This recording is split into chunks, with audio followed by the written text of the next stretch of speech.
And then she was like, but wait, you bought the Bentley already? I was like, yeah. She said, send me the paperwork. I said, send you the paperwork? She said, yeah, I got a strategy for that too. I said, wait, what?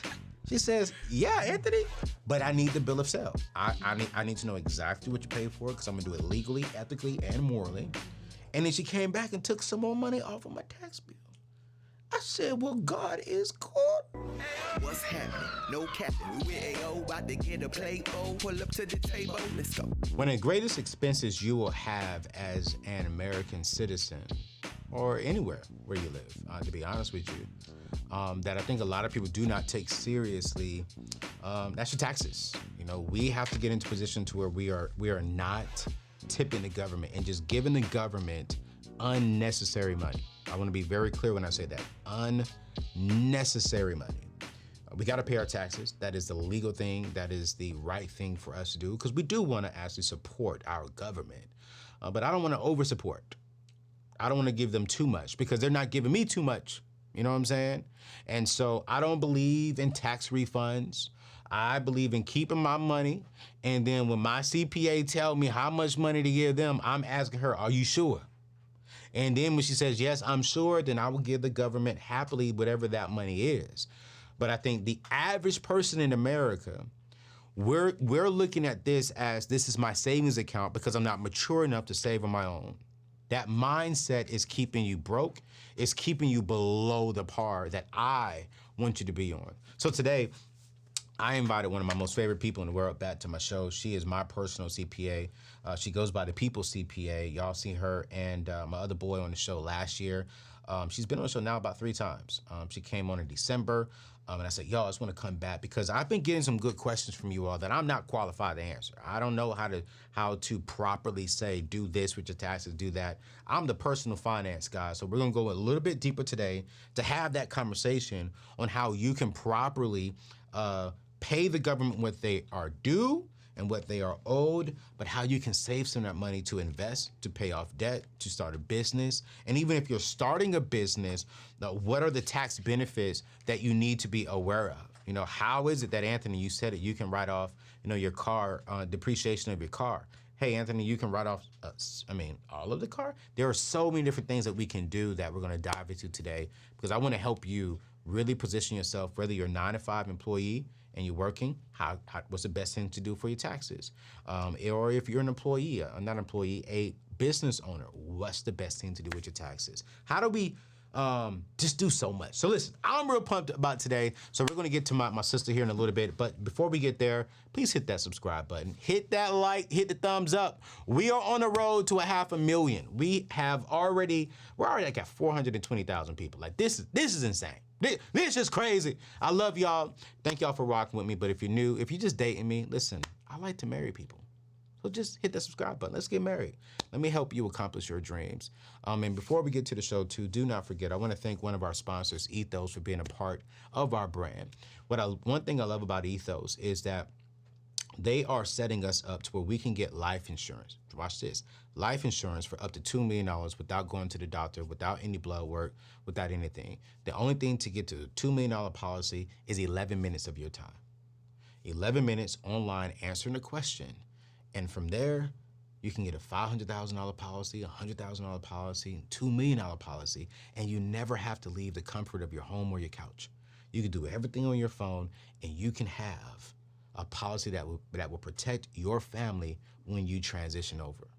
And so I would encourage you to go to anthonyoneal.com/ethos. Take this time to cover your family. If you're single and you have children and you don't have a life insurance policy, but you got a Gucci bag, I'm sorry, your priorities are wrong. If you're married and you do not have a life insurance policy for your spouse and for your kids, but you got a Mercedes sitting outside, I'm sorry, your priorities are wrong. Actually, I'm not sorry. Grow up and get some life insurance policy put in place. And so I want you to go check out anthonyoneal.com/ethos. They are the best in the industry. I use them for my life insurance policy. And when I get married, I would actually go up on my life insurance policy because I want to make sure that my wife, that my kids can mourn my transition when I go to God. I'm gonna be looking down at them like, yo, I see you. Okay, then. Oh, son, you done. Okay, then. That's what I'm talking about. I want to be looking down from heaven, smiling at the decisions that I made and seeing that my wife is crying, but she has tears of joy because I didn't leave her with drama and with frustration. I left her in a peaceful situation. And hopefully she'll take that money and won't give it to another man.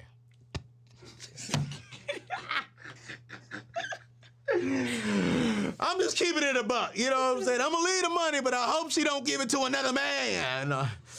Oh, Jesus. But, yo, what up, sis? How you feeling? Hey, Anthony. I feel like amazing.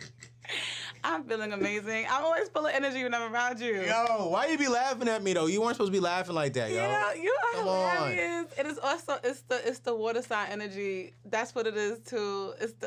But I'm just saying, though, if you die and you leave your husband with a $5 million policy, how would you feel? You take that $5 million he gonna spend on another woman? Listen, don't spend it on. But if you find somebody else, y'all happy together, and y'all take that $5 million, y'all flip it to 10 for y'all new legacy. That type of time I'll appreciate. And maybe you're right, because I'm gonna be in heaven. I ain't gonna be thinking about another man. You can't be in heaven hating. You know what I'm saying? I'm with God. You're right. You can't be in heaven hating. God doggone it. You're right. Huh? That's a bar. That's a bar. You Can't be in heaven hating. I'm so sorry. It is what it is. But yo, let's get to it. Because every time you come in, I like to get straight to it, man. Because you be dropping them bars. Okay. And you've been my CPA now for your company does my bookkeeping. We do quarterly strategy meetings. I mean, you've taught me so much in this game. Okay. And you're 28 years old. Yes. And how many clients do you have on a consistent basis right now? Mm-hmm. So we service a small preferred class of clients. Yeah. So right now we're only at 25. Yeah. The goal is to just slowly open it back up, maybe 5 clients at a time. Yeah. The reason why, we keep our client size down as well is because we do focus on making sure that we're providing the maximum value to our clients. Yeah. A lot of times, when you are in business, you can be so focused on scaling and, okay, I want to get to the bag. And it's like quality can be lost very fast in that transition. And because we're building a quality firm, quality services at the forefront of what we do. So, before we open our books back up, it's all about, okay, let's make sure all of our current clients are serviced. Yeah. And we also close our books around this time of the year because Q3, Q4, it's tax planning season. It is. We got to do what we got to do. Absolutely. My clients is making money. Absolutely. They're telling me all these things that they're buying, these assets. They're doing this and that. Yeah. So we need to make sure that come September, October, November, December, we're putting our plans into place to make sure that when tax season comes, nobody has a surprise. We all know we're supposed to be paying. We've hopefully paid in some quarterly estimated taxes. Yeah. You got to schedule your tax planning meeting. I did. Yes. Okay, Gabe. I knew she was going to say that. God doggone it. I did. He's like, I did it yesterday for this conversation. Just for this conversation, I told my assistant, go ahead and do that because she'll be here tomorrow. Yes, amen. But yes, because, again, we only have, 4 or 5 months left to make sure that we're making sure that before the end of the year, we're on track to not overpay. Because as you said, yes, we're going to pay our fair share of taxes, but why am I overpaying if I could have had that money in my pockets this year and made some smart investment decisions? Yeah. So let's start from the beginning for the people who just joined my tribe. What is a CPA? And what's the difference between a CPA and a financial advisor? Ooh, that's a great question. Such a great question. So a CPA stands for a Certified Public Accountant. Okay.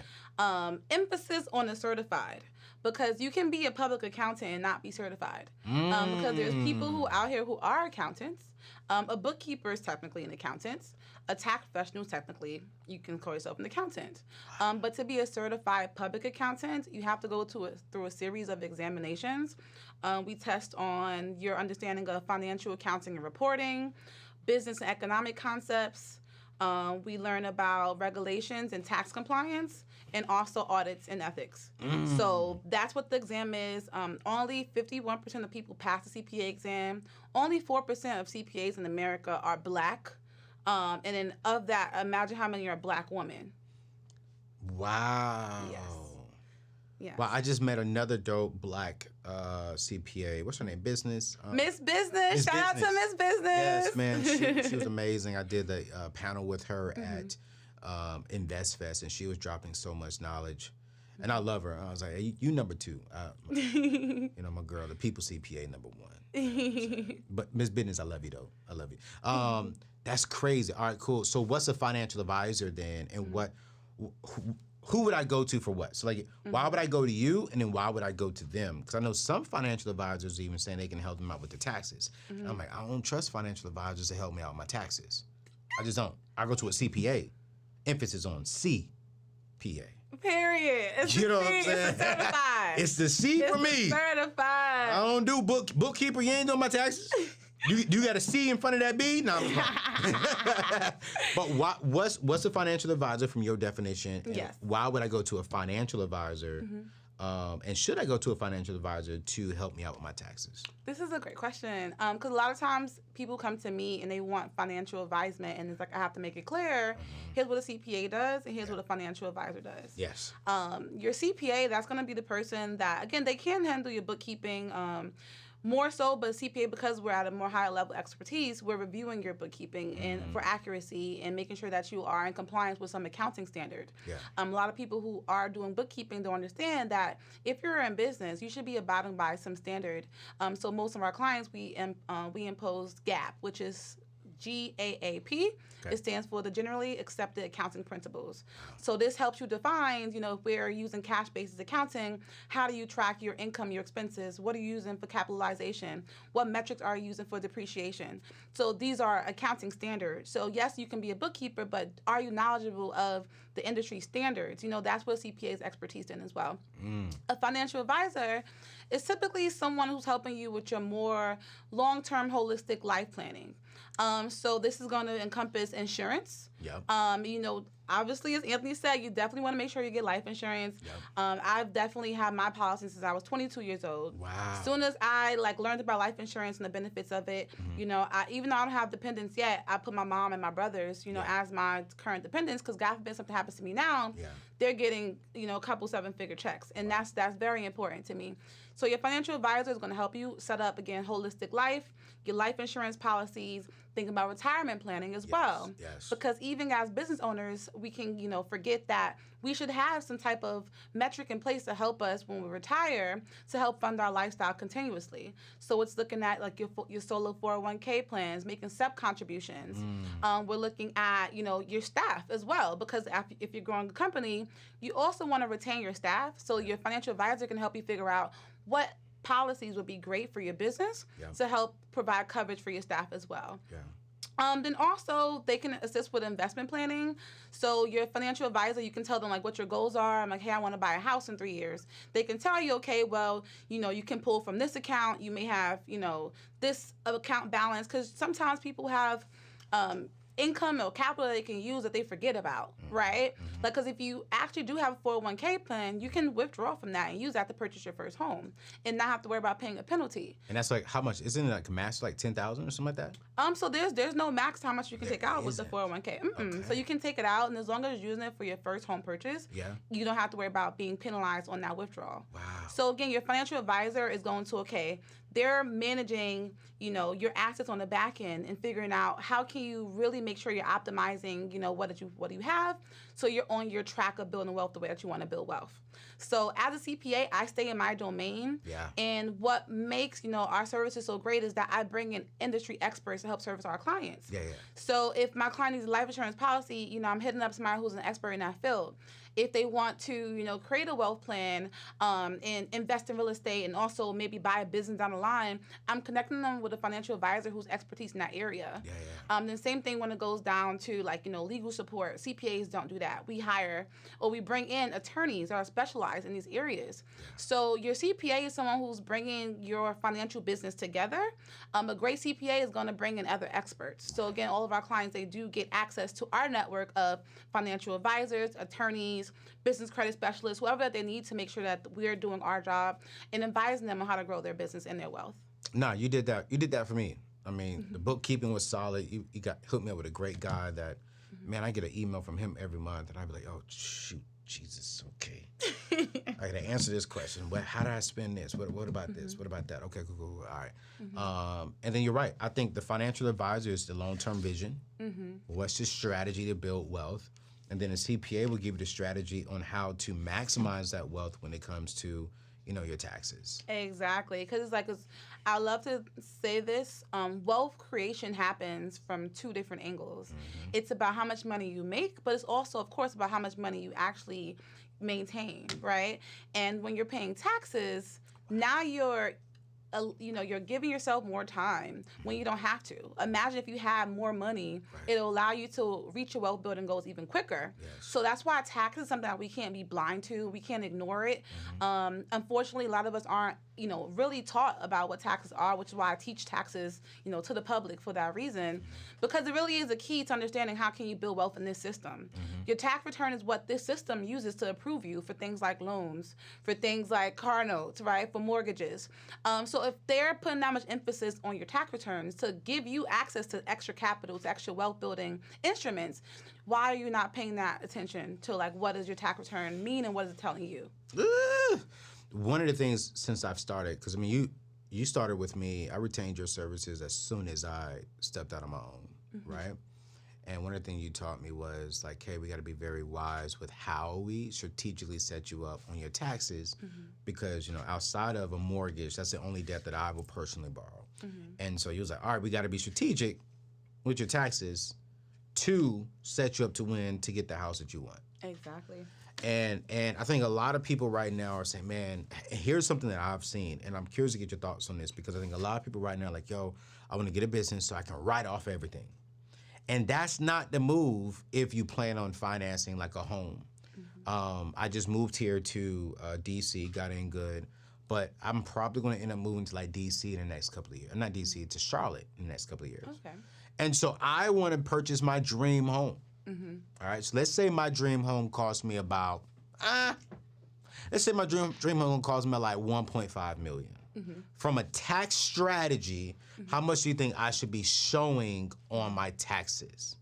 And a lot of people think, when you go there, answer this question too.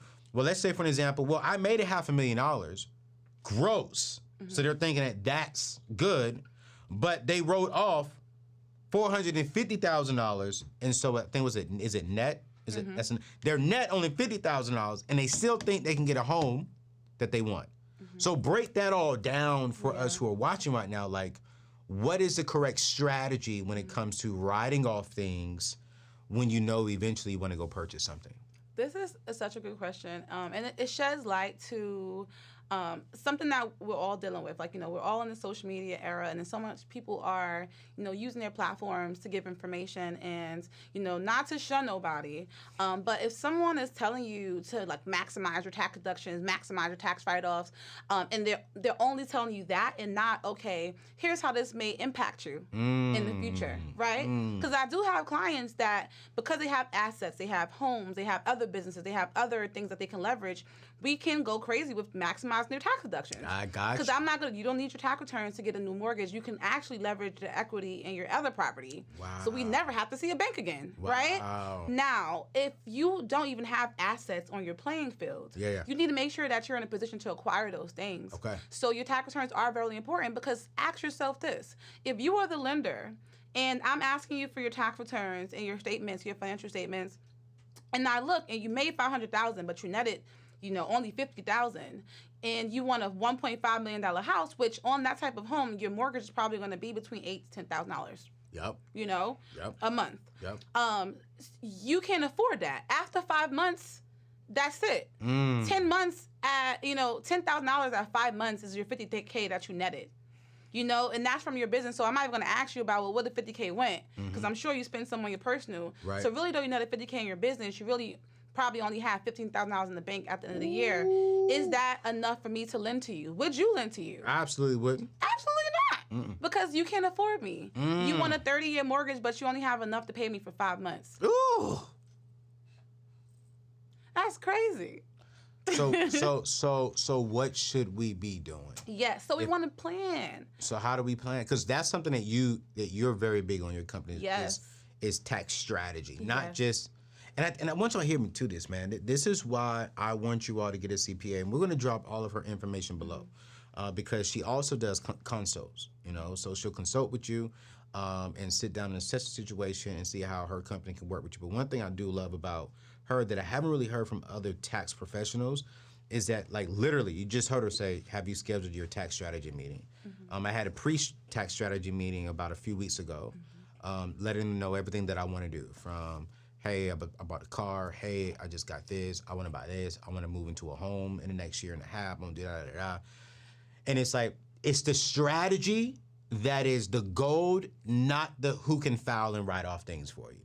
Because if you file and write off things without the strategy on why you're filing this particular way and writing off these things, that's an undefined destination. Exactly. So you're going into, by the time we file, I don't need to talk to them because I already know the strategy. I just need to get, okay, hey, bro, if we put the strategy into place, we got a couple of questions, answer this, and that. That happened this happened this year. Yep, this happened. Last year, we were able to implement some strategies. Yep. So we saved you a lot last year. God. And then this year, when you have we have your strategy together as well. Yeah. For this time, so it's gonna be good. And we're in what month we're in? August. And we already are ahead of what's gonna happen next tax season. I already know. Exactly. And it was so funny is, y'all, I had a lot of money saved to pay back for taxes because this is my first time filing taxes like this on this kind of level by myself. And that's how I was able to get the Bentley, because I thought I was going to pay the IRS more, and because we had the strategy in place, and I didn't really understand to the full extent, and be honest with you. And when she hit me back with that number, I said, well, wait a minute. And then she was like, well, wait, you bought the Bentley already? I was like, yeah. She said, send me the paperwork. I said, send you the paperwork? She said, yeah, I got a strategy for that too. I said, wait, what? She says, yeah, Anthony, but I need the bill of sale. I need to know exactly what you paid for it because I'm going to do it legally, ethically, and morally. Mm-hmm. And then she came back and took some more money off of my tax bill. I said, well, God is good. Listen to me, you guys. The wealth get wealthy not because they are just crazy smart or not because they're just like hardworking. The wealth get wealthy because they have smart people around them and they have strategies and processes in place. And I don't care if you make $50,000 to $500,000 to $5 million. You need a strategy in place that is legal, that is ethical, and is moral. And she the one. Yes, we can get. The strategy is so important because, as I say, a financial advisor, they can help you the vision. Yes. Right. What are we going to do? Yes. Your CPA, let's back it up with, okay, let's get there in the most tax efficient way. Yeah. So when it comes down to like buying a home, like what do you want to show? That's a really great question. So $1.5 million home. How about I'm actually pulling. I'm gonna do the math while you're here. You know what I'm saying? Mm-hmm. So if we want to get a I'm gonna get a mortgage calculator. Let's get a mortgage calculator and figure out how much is your monthly payments going to be. Because this is what the lender is looking at. You know, based upon what you want to get a pre-approved for, they're going to see, you know, how much assets do you have to qualify and to sustain that. So for a $1.5 million house, if I'm not mistaken, it should be between $8,000 to $10,000 a month for that mortgage. Ooh, hold on a minute. Where I'm at. I'm typing it in. Down payment, you want to put down 20%. That's going to be, you know what I'm saying? No, I'm going to do a 30-year fixed rate. Mm-hmm. Right now, interest rate's about 5.5. Yep. And then, all right. Yeah, so you're right. So my total mortgage, dude, come on, girl. You know what you're talking about. I know my numbers. A $1.5 million home with $300,000 down on a 30-year fixed rate at a 5.5% interest rate, with your property and taxes, your property and interest, property taxes, home insurance, and HOA dues. You don't have PMI in this because we put down 20%, $8,345 a month. Period. Let's go. So if I want to have a mortgage of $8,345 a month, and I make my company grosses $500,000 a year, is that enough? Like, what's the strategy there? This is a great question because really now, and the good thing about you and our strategies is that now you're playing on two sides because you're on payroll. Ooh. So a lot of entrepreneurs, Come on, talk to us. a lot of entrepreneurs struggle to get pre-approved for mortgages because they only have their business income, but not a proper payroll system. But with a lot of our clients, part of our strategy is putting you on proper payroll because now you have two streams of income that they're looking at. Yeah. We're looking at payroll and also in that business income. And the good thing about having payroll, lenders look at that with a lot more value, obviously, because it's more routine, it's more fixed. So you can typically, to get a $1.5 million mortgage, you probably need to show at least, I would say, $400,000 AGI. Okay. Pretty much. Okay. So with like a $250,000 salary, which is, Pause. You said AGI, adjusted gross income, right? adjusted gross income. I just want to make sure y'all got it. AGI, Yes. adjusted gross income. See, I know myself. Don't be trying to play for y'all. I just want to make sure y'all know it. All right, so to get a $1.5 million home, then you show an adjusted gross income of $400,000. Around $400,000. So a lot of people, if you are married, it's easier because imagine, you have a $200K salary and so does your spouse. Y'all can get 1.5. Yeah. For sure. Yeah. So if you're by yourself, you can still pay yourself a really big salary. Then also you have the net income from your business that gets calculated into your AGI, and then you can now go ahead and apply for that mortgage. It also does depend on your cash flow, because even if you don't have enough, but you still have really strong cash flow and really great bank relationship, you can still pre-qualify, because they also weigh heavily your credit score. Are you loanable, right? Yeah. We have to get into that whole concept. Yeah. Your credit score does matter as well, because you can have, $400K in income, but a bad credit score, and you still won't get that $1.5 million mortgage. Wow. So your credit score does weigh heavily, but with strong income, great cash flow, a great credit score, you should be able to get pre-approved for what you want to get pre-approved for. Absolutely. All day long. So it's like I want to make sure y'all got it. Mm-hmm. You're going to have your personal income on payroll. Mm-hmm. She made me get on payroll. We use Gusto to pay myself and all the employees. And then you also educated me on to not pay myself too much because then I lose certain tax benefits. Yes. So we'll talk about that in a little bit. Mm-hmm. See, I'm trying to tell y'all, I'm learning So the smart. game. I'm learning the game. And so I pay myself on payroll.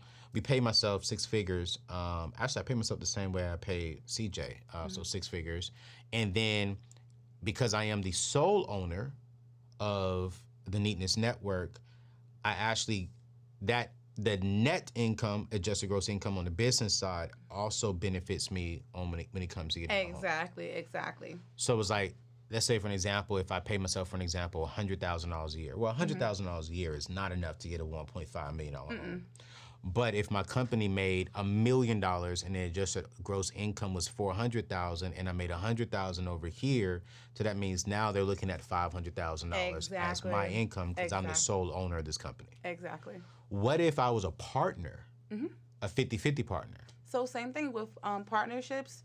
You file one corporate return, which is the partner. Yeah. Each partner is going to get a Schedule K-1. Okay. That K-1 shows that partnership's share of income or losses. So with the $500K, 50-50, then you'll show $250 in your return, and your partner will show $250 on their return. And that $250 will go on top of my $100K. Exactly. So now you're at $350. Exactly. $350. Mm-hmm. This is so good. I hope y'all taking notes. Rewind this if you need to rewind it, because this that stuff that we need to know. Mm-hmm. I have some people who are business owners who are watching me right now, and what they do is, I think some of them actually don't pay themselves nothing at all. Then I've met some who pay themselves, in my personal opinion, too much. And I'm like, my CPA told me don't do that, AO, because then now you're getting taxed on all that income on the personal side when you could have kept a lot of that on the business side and write off legit. But then he said there's something else that you could do to pay yourself at the end of the year. What is that called?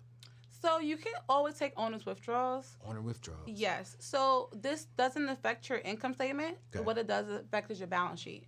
So your balance sheet in your equity section, that pretty much shows like your ownership stake in your business. Okay. So whenever we're contributing, so I'm sure, to get your business up, you had to invest in getting it incorporated before you made any money. Yep. You probably had to invest in your equipment before you made any money. Yep. So because you were financing these yourself, these are what we call owner's contributions. Okay. So you're contributing these to your business. So you have a positive equity balance. Okay. So you can pay yourself back out from that and take the withdrawals. Okay. Now, once you take too much withdrawals, you now have negative equity in your business, which is not healthy at all. So sometimes when it comes down to mortgage lenders, they'll look at your balance sheet. Even though your income statement is hidden, if you have negative equity, that can also adversely affect you when it comes time to apply for a mortgage. And when we say negative equity, that means that, break that down a little bit more for the people. So, okay, so wait, how do I have, what does she mean by negative equity? So if I have $100,000 in the bank account, does that mean that they went negative, or like it just means that you can't justify why you spent maybe $25,000? So pretty much negative equity will just mean that, so what encompasses equity is owner's contributions, net income. So every single year that increased equity balance, what's going to reduce it is withdrawals, right? And that's just the basic equity calculation. There's a little bit more that goes into it, but for our purposes, we'll keep it there. So imagine a scenario where you contributed $10,000, your business netted $50,000. We withdrew $100,000. Say it one more time. So we contributed $10,000. Okay. Business netted $50,000. Okay. And we withdrew $100,000. We're negative. We're negative, right? So it's like, how do we withdraw $100,000? Right. Well, what happens sometimes is people leverage business credit a little bit too much. And guess what? That gets added in the liability section of your balance sheet and also on your equity section because you didn't use that $100,000 to produce any extra income and increase your equity. You used that $100K, did the wrong things, and now you pulled out too much, and now you have negative equity. And this is so important because a lot of business owners pay so much attention to their income statements, but they have no exposure to their balance sheet. And your balance sheet really does it shows the health of your business. So your income statement that's only a once a year thing. Your balance sheet kind of pretty much is around for the duration of your business, and it gets adjusted every single year based upon your assets, which is your cash in the bank, accounts receivable, et cetera, your liabilities, who do you owe, your credits, your loans, and your equity, as I said, your owner's balances, contributions and withdrawals. So you need to be understanding of both, and that's why with our bookkeeping services, we do accounting analysis. Absolutely. Exactly. So we're going through your statements with you and showing you, here's how much you made on the income statement, but here's what your balance sheet is telling us, because we want that balance sheet to also look healthy as well. Yeah. The three major financial statements that every business owner should know is your income statement, aka profit and loss. Okay. Yeah. Your balance sheet. Balance sheet, which shows again your equity in the business. Okay. How healthy your assets and liabilities are, and then lastly your statement of cash flow. Ooh, she chopping these knots. Oh my God!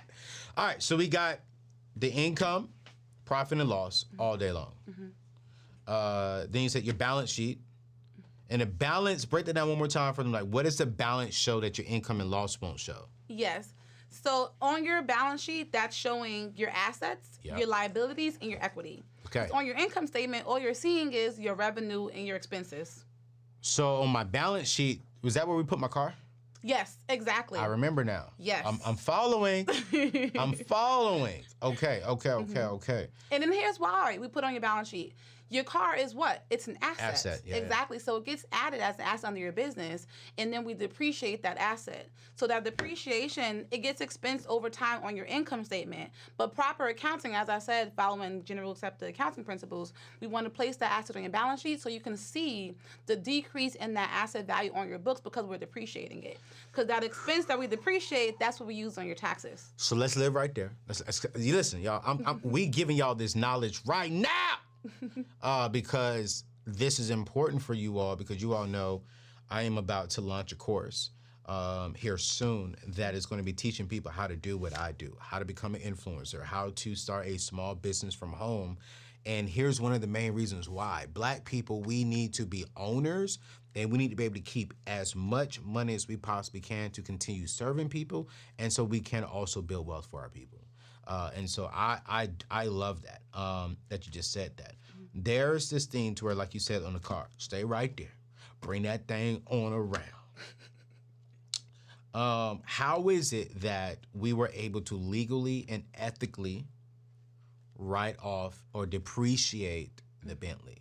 Yes. Okay. Oh, Jesus. Yes. Okay, so the That thing was- about business vehicles is that they're depreciated by default. You have to depreciate them. You can't just expense them all Yeah. unless there's special depreciation rules. Yeah. So, a lot of people are familiar now with Section 179 depreciation, Yeah. where if that vehicle is more than 6,000 pounds in weight, we can write off the full thing. Yeah. However, that's just one method of depreciation. There's several other ways that you can depreciate your business assets.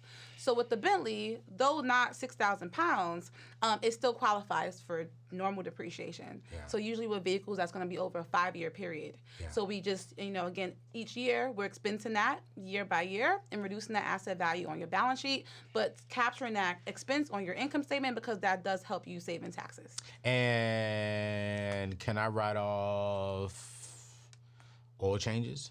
Can you write oil changes? Yeah. Once you place that vehicle in service for business, aka it's a business vehicle in totality, we discuss, because some business owners like, oh, let me buy something under my business. But then I'm like, the IRS may ask you, well, how did you get around personally? Right. So we need to back up that side. And it can be, okay, well, for personal trips, I use Uber. Yeah. Personal trips, I have a little hoopty that I still have just in case I need to get around, right? Which you told me to do. Exactly, because once that vehicle is fully in place in business, yes, expenses become deductible, aka the routine maintenance and oil changes as well. It's all about getting that knowledge. It's all about getting the knowledge and getting the wisdom to do it right. Exactly. And I think this is why I want her to come on often, because I think oftentimes we like, oh, let me go do a business so I can write off everything. Then you get into trouble because you didn't do it right. So when I bought the Bentley, she's like, all right, Ayo, go buy you like a $5,000 hoopty so you can drive around in that thing. And if you were to get audited, I got your back because we have this. I was like, yo, bet. That's what I need, the right information. I don't need the let's get rich and let's write off everything and then I'm gonna show you how to maneuver around this. It may not be legal, but we're gonna get around it. I don't need that kind of stuff in my life, and you don't either. But if you have the right people around you who are dreaming with you, who are helping you put systems into place like Fola Financial, you can get your dreams. But they'll help you get your dreams, and they may say, hey, you know what? You may gotta wait, but we're gonna put this into place so you can get it. And when you get it, here's how we're gonna do it legally. This is so good. And so you said something earlier, 6,000 pounds.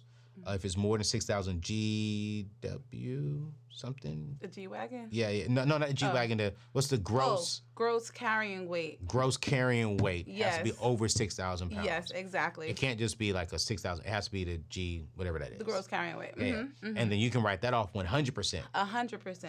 So these are your Mercedes G-Wagons that everyone loves to promote. But yes, if that vehicle, but then also think about people who have trucking businesses. Absolutely. So those type of clients, I can really max out because now you're paying $100,000, $130,000 for a truck. Absolutely. And we can depreciate all of that in 1 year. 1 year. Exactly. So it's been helping some people drastically who actually have trucking businesses with this new tax code change. Oh my gosh, man!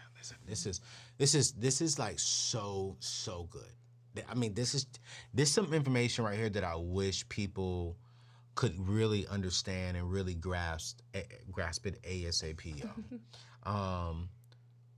What are some other things I'm starting to see now, in your professional opinion, right? Why should people be business owners, or why should they have a business on the side? And before you go there, you guys make sure that you all open up a savings account. One of the things that I love about saving money on taxes is it allows me to save money, period. And right now I'm saving to where I can build my dream home. And inside my dream home, I want a nice little pool on the inside of my home. I don't want one on the outside. I want it on the inside. So I could walk around and see my beautiful wife walking around in her nice little 2-piece thong bikini in the heated pool, and she's jumping in and she's jumping out. And we can do it any time that we want. I just can't wait. But I'm saving right now. And I park my money in a high-yielded savings account because I got the strategy on taxes on how I can save more money. I have a strategy on my personal finances on how I can make more money and invest it properly. And so I have a strategy on my saving, and I park it at Prize Pool. You can go to anthonyo'neill.com/prize pool. No, anthonyo'neill.com/savings, and open up a free savings account today and put money in it. And when you put money in it, you'll get anywhere from 0.30% all the way up to 3% on the APR. We're just letting the money sit. And I get excited every time I put money in that account. You know why? Because I'm getting closer to seeing my wife in a nice little two-piece. Yes, God. And I don't know why you save. You could be saving for a car. You could be saving for a house. You could be saving your emergency fund. I park my emergency fund and my dream fund over there. I have two funds, emergency fund, dream fund. I'm dreaming, and I'm dreaming big. I got the emergency, thank God. Now I'm over here like, I'm dreaming, God. I'm dreaming. And when I meet my wife, I'm like, yo, I was dreaming about you. Shabababashita. So seriously, go over to anthonyo'neill.com/savings. Open up a savings account because right now, in all seriousness, you need to be saving right now. You can do that right now for free. All right. Where were we? What was I about to ask you? We were getting into... I was about to ask you something. Oh, yes. Why do you think people should have businesses? I've been very big on like, all right, cool. I don't want to say 9 to 5 is not for everyone because I need 9 to 5 workers, you know, to continue serving the people. But also, like my creative director, Alex, he works for me full time. But also, I encourage him like, yo, continue building on the side, you know, so you can have those tax benefits and you can build even more wealth. Because he ain't gonna make more money than me working for me. You know what I'm saying? But he can make money as much as me if I help sow into his business. Exactly. But why is it important for people to have to really have like a legit ran business from your perspective on the tax side? Right. Because the thing about it, like everyone doesn't have to be an entrepreneur. Everyone should be thinking about being an owner in some type of way, shape, or form. We can own, you know, stocks and commodities, right? So equity in other companies and also things like gold and silver, et cetera. We can own real estate. We can own crypto assets. We can also own businesses. There's people who have 9 to 5 that probably own businesses and you just would never know because they're just the owner, right? Because there's ways for you to buy fully functional businesses and then just come in as CEO only and just put a good system in place and now you're making money from it, right? Because really what matters is like, you know, what are you doing that feels aligned with your purpose, right? Because I would never, like somebody who loves teaching or who loves saving lives, I'm like, oh, quit being a doctor. Who gonna take care of us? Who gonna do that? Right? Or I can't ever say quit being a teacher. Who's gonna educate our kids? Right. You know? So those things are so important. But what's stopping that doctor or that teacher from being an owner outside of their profession? Nothing. Right? You can still be a doctor and still own real estate. Right? And then run your real estate as a business where you're taking advantage of tax deductions. You can be a teacher and own a trucking company, right? To where you're just hiring the drivers and you own the assets, and then you're just doing your teaching job, and after work, you're okay, let me prove these 2 things, yes or no, but you have a full-fledged staff. Yes, it does take time to get there, though. Don't get me wrong, like, it's not easy, but it's possible. So it's really about, like, what your vision is, but I do encourage everyone to become owners in some type of capacity, because the thing about it is that no matter what, you can't pass down pieces of paper to your children. And when I'm talking about pieces of paper, I'm referring to college degrees. You also can't pass down your 9 to 5 job. You can't, you know, be like, oh, okay, yeah, I'll quit today, but because I still need to take care of my kids, can you hire them in my place? That's not guaranteed. You know, what you can pass down and secure are your assets. So your stocks, your commodities, your real estate, your businesses, that's what we can pass down. So I would love for 9 to 5ers to think about that. You know, like think of, what do you really want to accomplish? You can't create generational wealth, you know, where you can't grow your wealth beyond your boss's wealth, you know, as you pretty much stated. So I do encourage everyone to, like, look into ownership in whatever capacity that they can, you know, take on right now. Specifically with business and real estate, you do get great tax benefits.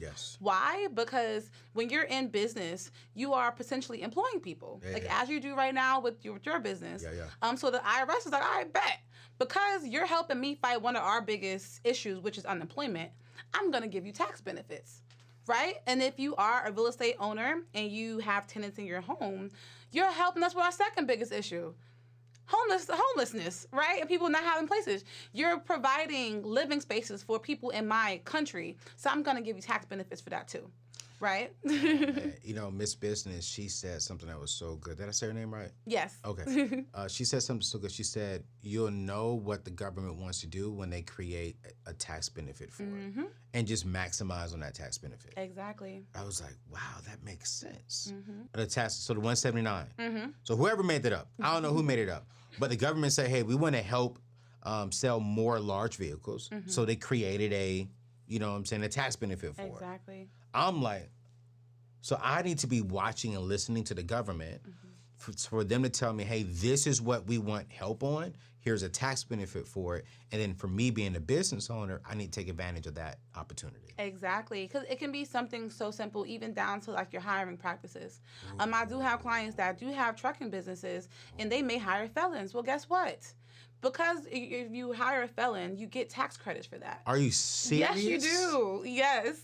So in the industry like trucking or manufacturing where like you can hire people with like nonviolent backgrounds, you get tax benefits for that as well. So yes, you definitely want to, you know, pay attention to what the tax law is saying. That's why you hire a CPA, because CPAs are also required to maintain continuing professional education, right? Your bookkeeper is not required to have that. For me, I need to at least have 24 hours a year. 24 hours a year? A year, yes. So I'm always learning. I'm always up to date with what's going on so I can advise my clients, oh, hey, they're saying you can get a tax credit for doing X, Y, and Z. Let's see if that fits into your plan. And again, think about, you know, working with me. I don't force people to do anything. It's all about the clients first. But whatever your plan is, I do want to give you the advice on here's how you get there in the most tax efficient way. So. Last question. Boy, I wish we had like 2 hours on this show. I've been seeing this a lot lately. I don't have any kids, but I've been hearing a lot of people say like, hey, you should hire your kids because there's a tax benefit to paying them. I think it's like $12,500 or whatever that is. And then also I'm starting to hear people say like they're putting homes in their kids' name or something like that for like tax benefits. I'm not worried about the homes, but I'm like, okay, cool. What if you have a couple, they have a business, their children are of age, proper age, let's say 16, 17 years old, 15, 12, and their kids work for them. Can you break down that whole paying your kids and you can write that off?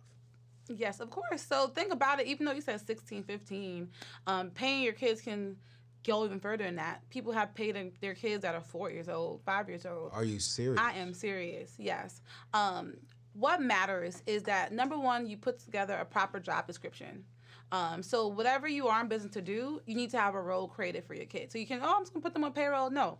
You need to have an actual job description and figure out actual proper, fair market value of what the rate should be for the kid as well. Okay. So here's a great example. I do have a client who owns the Airbnb business. She has over 20 Airbnbs. And she does have a 9-year-old daughter. Her daughter can clean, right? How old are you when you started cleaning your room and cleaning your house? Man, it seems like a walk. Pretty much, us as Black people families, you got to contribute. As soon as you have something, you got to contribute, right? So she hired her daughter. Okay. So the description is of a cleaner. Okay. So it details what needs to be done. Kitchen needs to be cleaned this way. Cleaning needs to be done at this frequency. Here's the standards. Here's our standard products. Here's what we need to do. So you put together a description and you put together a fair market value. So for this service, I'm paying my child $15 an hour. Right? So the $12,500 maximum pretty much comes off of the standard deduction. That's how much you pay your kid to where your kid is not gonna have to worry about tax liability also, because the standard deduction is $12,500. But most parents claim their kids on their returns anyways. So you get to get the tax benefit of the write-off. Because your child is now a staff on your payroll, you're reducing your business expenses, right? And the good thing about it is that usually parents put the money that they pay their kids in a business account for their kids, which can help them start building credibility with a bank. So now your kid is 13 years old, but they have deposit history. They can now start leveraging things like credit and getting business credit.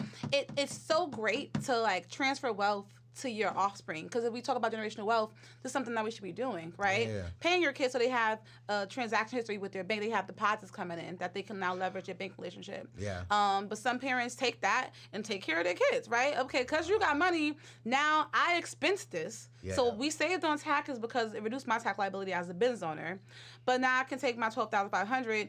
The kid can now, fund their. You got to go back to school. You got money in your bank account. Yep. And if we don't want to spend that money on things that we may pay for out of our personal income for our kids still, that's okay. We can take some of that money and put it in retirement accounts. The maximum contribution to a Roth IRA is $6,000 per year, and those grow tax free. So why not contribute $6,000 of that $12,500 every single year into your kids' into a tax free growing retirement account? And imagine if you start with your kids 9 years old. By the time they're 30-something years old, that'll probably be over $1 million in that account. So things that we can do now to set ourselves up financially, but not just us, our kids, our dependents, people who are around us in our family, because other people leverage, hiring their family members and do the same thing that way, right? Some of my clients take care of their parents, like in totality, because they may be disabled or, they just can't function on their own. So it's either we're adding your parent as a dependent, or if your parent is functional, let's see if we can hire your parent under your business so that you can get tax benefit from taking care of them as well. So it's not about taking care of them. Again, the tax benefit comes from hiring them for a position. But what we do with that income after it gets transferred to them, we can denote, because now it's personal income to them. You just said something that I think it went over people's head. That's why she's the people CPA. She is the people. Oh my gosh. $12,500. Let's say you pay that to your child. Out of the $12,500, it's not an extra $6,000. You deduct $6,000 from that $12,500. Put that into a Roth IRA because they're below the limit, and I think it'll be a custodial Roth IRA if they're underage. Under 18. $6,000 in a custodial Roth IRA at 9. At 9, imagine when the kid's 35. With compound interest. They say by the year 2054. The average black person will have a negative to zero net worth because you had a strategy, because you had systems in place with your CPA, and you was running a business, and she said, hey, pay your child legally, ethically, and morally, do the proper research, get a proper job description, and make sure they work. Pay them $12,500. They are going to lose $6,000 of that, and we're going to put into a Roth IRA, a custodial Roth IRA, that on average, we're going to see anywhere between 8 to 12% of a return. Right now, we're seeing about 10.5 if you really look at what the last few years have been doing, the last decade has been doing. Let that sit there for like a good 30 years. Your child ain't got to put nothing else in there when they turn 18. But if you're wise, watch this. Oh, my God. If you're wise, you're educating your kids why a Roth IRA is important. So when they get money, watch this, they're putting money into the account as well. So now they leave and they're continuing to fund that account. They do not touch that account until retirement. By 30, they got $1 million. But what will they have by 65? Oh, we looking at least a good $4 or $5 million. Why? Because you had a system in place and you taught them the system. You taught them the process on how to build wealth and how to be wise with the information that you're giving them. You're not just giving them money, you're giving them and teaching them the system. Listen, I'm going to pay my kid to clean houses, to cut grass. I'm going to create a business for my kid. And you, man, listen, here's my dream. I'm going to get married. I'm definitely gonna have some kids, cause boy, Jesus. And when my wife go home with her mama and our mamas, I'm sorry, babe, I'll see it in a little bit. I'm coming to talk to my financial advisor, and I'm coming to talk to the people CPA. I'm like, hey, yo, sis, I got a son. Hey, financial advisor, yo, I need to open up 529. I need to open up a custodial Roth IRA. I need to set it all up. And you got to start having those conversations early. You know, because you made that comment about the average black wealth being negative by 2054, and I don't believe that. You know, I feel like a lot of times people put information out there for you to capture that mindset. You know, but we're not about to capture that mindset I believe at all, because we know that our kids. I ain't gonna. We know that we are. I ain't worried about that. And what about us? I'm not gonna be in that stat. And that's what I'm saying. And what you're doing here on this show is making sure that people aren't going to follow that trend either. So I have high hopes for our people. I believe that we're all going to have positive networks by 2054. Okay? By the work that we're doing, and also just by forming communities, because this is what we're missing. Like, you know, we're at Anthony O'Neill's table right now, but have these conversations at your dinner table. Come on. With your kids, your family, your spouse, your mom, you know, your aunt. You know, we don't have enough conversations about finances, but yet it takes a village, not just to raise kids, but also to raise generational wealth. Listen, y'all, I wish we had a 2-hour show, but we only have an hour show. And I got to start hitting the clock because I'm trying to get this on national TV. I got more information coming for that later down the road. So I gotta be right. But I am going to drop the People's CPA's information below. She has a tax bundle that I help her push, and it is honestly one of the best bundles out there. It's educational. She gives you videos. She's going to give you some sheets for your budgeting and stuff like that. It is absolutely amazing, and it's very, very affordable. So I'm going to drop that information below. And then she has some time available now to consult just for my tribe. So we're going to drop that link as well below if you want to just get on the phone with her and her team, and just spend 30 minutes with her, and she'll give you some advice. And if she feels if she can work with you, then you know you can join the squad. You know what I'm saying? Because she's definitely good at what she does. Her team is good. They do all of my HR. They do all of my bookkeeping. They do all of my tax strategy. And so I highly stand behind this queen and what she's doing, what she's building. Her team is amazing. But again, I brought her here because I really wanted to go through the strategy. I told you all to build wealth. It starts with a vision. Once you have a vision, you got to put a system, which is processes in place, and then you got to work the system. You got to stick to the system. And then when you stick to the system, you will see rewards from you sticking to the system. And I'm telling you, that's how wealthy are getting wealthier. It's because they're not just waking up saying, "Oh, I want to go make $5 million today." No, they had that conversation 5 years ago. Like, what's the strategy? What's the game plan? What's the systems I need to put into place? And how do I stick to that system? And they have the right people around them saying, "Hey, here's the system, here's the strategy. Let's stick to it." She's a part of my strategy, her and her whole squad. And she a sister. Bola gang. So listen, we'll drop all her information below, you guys. And I promise you, reach out to her. And you will thank me later for doing just that. And don't forget, you know, I do believe what she said. We need 9-to-5 workers. But what are you working on your own? You know, what can you do on the side that just generates you another 6 figures? Because I agree, like, school teachers are not making a lot of money, but we still need them. Mm-hmm. You know what I'm saying? Doctors, we still need you. Lawyers, we still need you. Firefighters, we still need you. Police officers, we still need you. But how can we help you make more money on the side to where when you go and be that police officer, it's because you're passionate about it. You love serving and protecting people, but you're not there for the money. And it's amazing how when your money is right, you do better on the job in your career field. I'll never forget when I put that much money in my savings account, in my prize pool savings account, man, I started talking better. I started walking better. I even started dating better. You know what I'm saying? I even started, that's probably bad grammar. I stopped messing with certain females. I was like, "Y'all got money. Who are you?" Different tax bracket. What's your tax bracket? It wasn't about a tax bracket. It was like, you know what I'm saying? I got, you know what I'm saying? I got a savings. Do you have a savings? You know what I'm saying? And I'm like, "Girl, do you know who I am?" You know? And it's not an arrogant thing, but it's just funny when you have a savings. When you walk into your job, you're like, "Yo, I don't have to deal with this. Mm-hmm. I don't have to be here. I'm here because I want to be here. So y'all better treat me right." Mm-hmm. You know what I'm saying? It's like there's just a different sense of pride. Yeah.